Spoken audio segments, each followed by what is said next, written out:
And he said, yeah, it's the people that are curious and come up with these different ways of approaching the world that will succeed in the That new makes world. sense. The second question. Which so the second one is, you want, what will success look like in this new world? Yeah. Cool. So just an easy one to answer, hey? I always make the really easy questions. Yes, you do. Well, and we talked about this a little bit in our leadership episode, but so there's a plug for that episode. Please go and listen to the leadership one. Yes, I'll put a link in the description, yes. We'll put a link in there. But we talked a little bit about success, and particularly in that case around like the domain of work, you know, and everyone holding up Elon Musk as like the person to follow. He works 120 hours a week. He's like a billionaire, blah, blah, blah. Yeah. And, you know, whether that's going to cut the mustard is what we define as success anymore. Because really, I think what would epitomize success in this old world is earn as much money as possible, get as, you know, popular as possible, and get as much stuff as possible. Sure. You know, and already that's beginning to change. Like Amanda and I talked a little bit about minimalism, you know, before the show. And like, it feels like maybe some people are like moving towards essentialism and minimalism now. But yeah, do you think maybe success before was like get the biggest, you know, it was keeping up with the Joneses, get the most money, get the biggest job, you know, like that was success in the old world? Yes, and you know, I think it's interesting now that you're saying that, it's interesting that we're going to start a drinking game for our... We will. The audience will be like, off their face, but that's every fine. time I say interesting, take a shot. No. But so, because it's connected, I think, to, you know, we started out talking about that it's a cycle that would have started during World War II. And I think that standard was set during World War II, or not during, but when all the troops came home. I don't know what it was like in Australia, but here in the United States, at least, the picture I have in my mind is when the troops came back, they settled into the suburbs, they got jobs, they settled into the suburbs with their wives and kids and their, you know, 2.5 kids and a dog and their, you know, nice car and their nice lawn and all this stuff. And I think that's probably when that drive for material success really started, because before, I'm sure it's always been there, but I'm guessing before that it wasn't as, it's always been there, but I think it was for the 1%ers. You know, like there was always this class of people that would have achieved that level of material success. And then I think probably that was a time that it was more available to the masses to have some show of material success. Yeah. And so it's probably, that's when it started. And so if we're on that cycle, we're at the end of that cycle where the material success is not going to be as important to this next generation. Yeah. I hope it's not. I really think it's not. I don't think it's going to be, and I really hope it's not. Is that, did I say that right? Yeah. Okay. Yeah. I hope so. I hope that it's coming to an end, because I don't think it's, you know, it's the be all and end all. I think, I hope we move away from like external rewards to internal rewards, you know, like, because I think if you feel like you can just enjoy life as it comes, and you enjoy even like the dips, and you enjoy like the challenges of life and work and all that stuff, like that's very rewarding. And like, I think that's where both you and I get a lot of our, you know, happiness from, is from those things. Like, whereas, you know, material possessions, I don't know, it's like, it serves a purpose for a time. It's like, I heard something the other day actually about dopamine. Okay. Which I found really interesting. Okay. Particularly in regards to technology. Mm-hmm. And they said that they found that it's the wanting stage that releases the most amount of dopamine. Oh. So like basically it starts to move up when you're in that wanting stage. Like I want to have, I want to look at my LinkedIn account, you know, and see how many likes I got or whatever. Okay, yeah.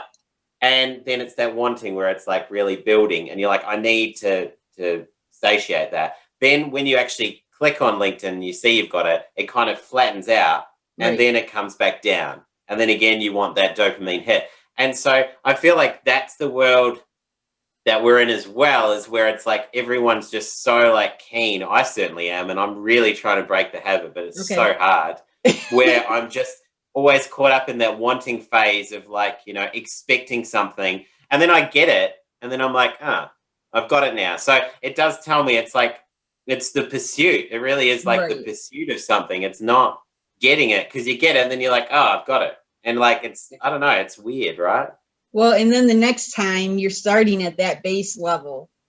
Yeah. So I don't know, say that post that you put on LinkedIn got 100 likes. Well, next time you're not going to be happy with 100 likes.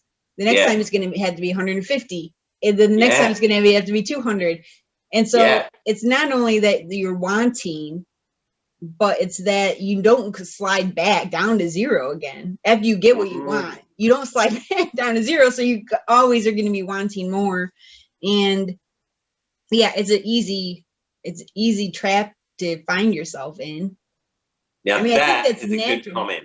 That's a really interesting one. I'm geeking out. That it's a good trap to find yourself in. The act itself is not good, but I had not thought about that baseline thing. That's scary. Yeah. Wow. Yeah. Sorry. I've been hearing about that lately. I've watched a couple videos lately that were talking about that. And so it's interesting that we're talking about this, because that you brought it up, because I have just come across that recently too. But it makes so much sense. It's just something you don't ever stop to think about. But yeah, so I think it's really important. And we've talked in other episodes about success. And well, we had the high achiever one about what it means to be a high achiever. So I'll link that in the description too, because in that one we talked a lot about success and how redefining success for yourself can just lead to a whole better future for yourself. But I guess I'm curious. Let's see how much time we have in this segment left. Okay, so I'm curious about what a futurist would think about success, because if they're trying to somehow mold their future or predict what their future is going to be, how would they feel successful today? I'm kind of trying to think of how they reconcile those two things. Well, I think from what I've heard, because that's a really good question, I think the futurists that I've listened to, basically, they don't look at the present as being any different to the future. So what I mean by that is like they're basically like, the way I act right now is creating the future. So they're just like, you kind of, that's like to the point of the whole future memories thing, you know, rather than drawing on past memories and saying, I'm going to let my past influence my future, or my, you know, my present and then my future. They're just saying right now, I'm going to think my way into the future that I want, because it's going to make it more likely to occur. Which, you know, at first I was like, what? Like, how does this work? But I think it does. I don't think it's necessarily an easy thing to do. Right. You know, but I think there's more and more people now realizing that you do have more control than you think, because, you know, some people do think they're slaves to the past. They're like, I can't get away from what happened to me in my childhood or whatever. Not that I'm, you know, criticizing anyone who's in that boat, but it's just saying, you know, that's, you know, he would almost kind of categorize that as like, John, that is, would categorize that as like a victim mentality, being like, I can't get away from that. That my future is based on that. Whereas I think a futurist is saying, you know, no, you decide right now. You put that past stuff to bed, and you now craft the future you want, I guess.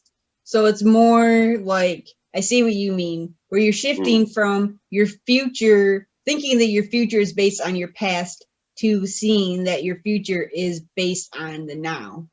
Yeah.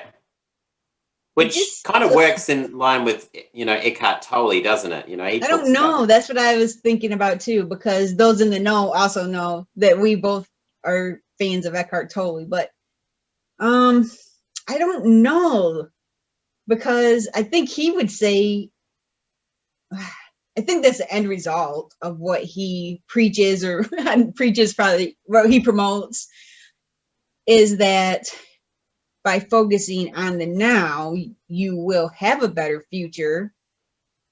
But I don't feel like he thinks about the future as much.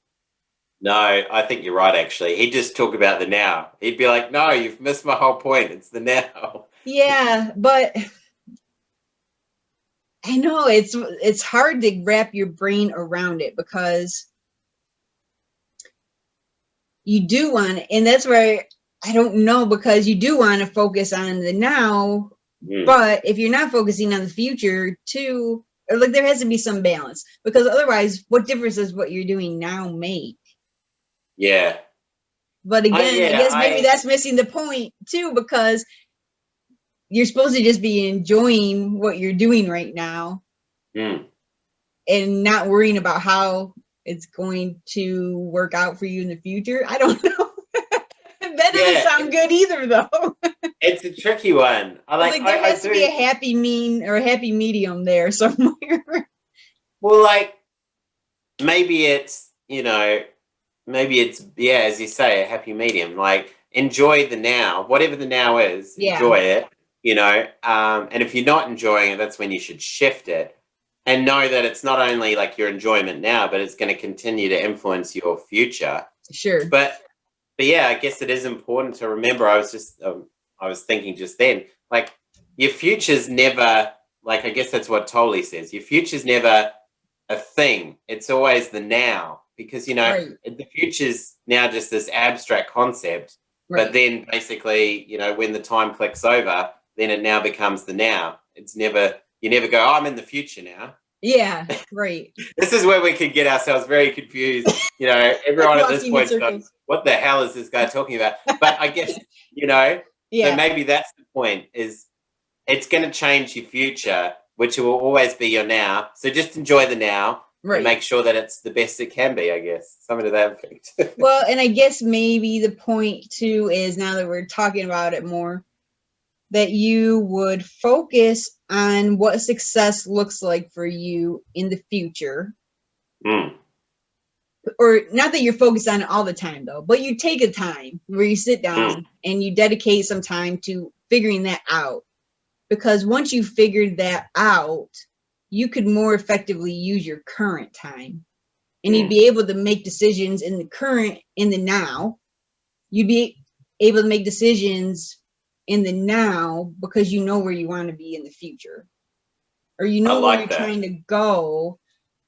And maybe it would be so ingrained in you, if you were really good at it, maybe it would be so ingrained in you that you wouldn't focus on in the now. You're not even focused on that goal of yours, we'll say this goal in the future, but it's so ingrained in you that you automatically make decisions that get you closer to it.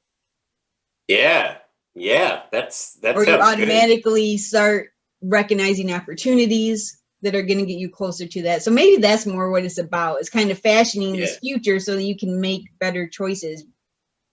I like that. I want to figure out how to do that. So I think we're getting there. We're both getting there. We're getting there, but again, I think it's the journey. It's not, it's enjoying the journey.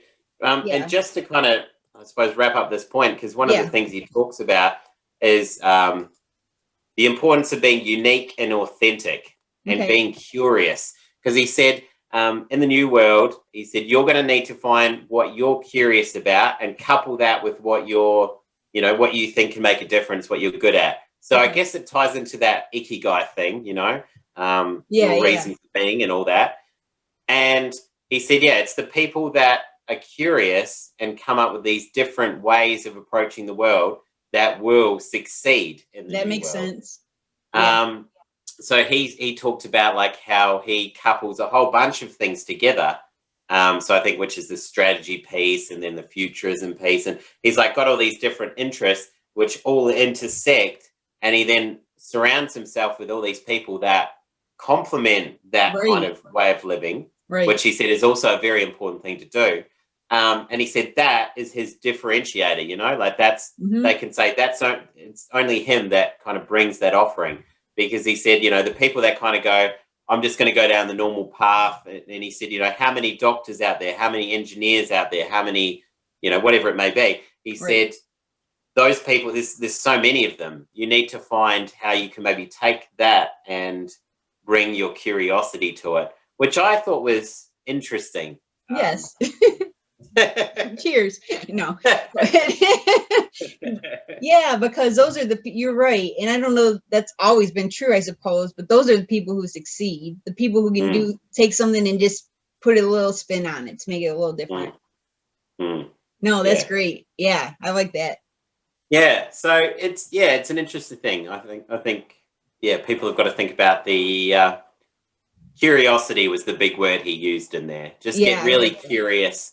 And I guess I kind of, you know, I feel like it's a validator for what we're doing, because I think about you with the expectation gaps and where you're going with that. I know, I was just thinking that's my tagline, stay curious. Yeah, exactly. I was like, we haven't done a plug for that yet. But, you know, that's you staying curious. Literally, it's built into your slogan. Yes. And that's your differentiator. That's you bringing your thoughts to the table and making people deliberate thinkers. True. And then I think about with what I'm doing is, you know, trying to find my place. You know, I think workplace mental health is a neglected area. There's a lot of opportunities. And so for me, I'm like, well, I'm curious about how we can change workplaces and where to begin. And that's what I'm working on. So again, whereas I feel like if I'd been working in the bank still, I'd feel quite bummed out right now. I'd be like, oh, like I'm kind of in that category where I haven't really gotten curious. I've just kind of gone, well, this makes good money. I don't enjoy it, but I'll just run with it. So wherever people are now, they're going to have to face that curiosity question. I like that. Yeah, find out what you're curious about, and that will lead you to your success. Yes. Oh, that's a good line. See, that could go in the little snippet at the start. No. You're going to be in the snippet at the start. So you better come up with a good line. Oh, no. I've got, look, maybe the next one, no pressure. The pressure's on. No.